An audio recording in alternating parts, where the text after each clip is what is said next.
Welcome to the Learning Pines YouTube. We hope this video helps. You start by confirming power and pairing. This matters because voice control relies on stable Bluetooth and firmware. First, charge both Airpods and case to at least 50% and open Bluetooth on your phone. Once done, select the Airpods name and confirm a connected status. If you see Not Connected, toggle Bluetooth off and on. Make sure your phone runs the latest OS so firmware updates can apply. This prevents compatibility issues and simplifies the next steps.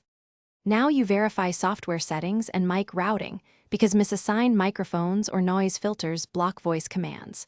Go to Bluetooth, tap the info icon next to your AirPods, and run a microphone test in a voice memo app. If one side fails, set microphone to the working side to restore control. Otherwise, keep automatic. Also, disable active noise cancellation or transparency briefly to rule out processing interference. After each change, try a short voice command to check responsiveness. Finish by resetting and ensuring firmware parity. This often clears persistent voice control faults. Put AirPods in the case. Hold the rear setup button for 15 seconds until the LED flashes amber then white, then repair to your device. After reconnecting, install any remaining firmware updates and reboot your phone to clear caches. Finally, test voice control with multiple commands.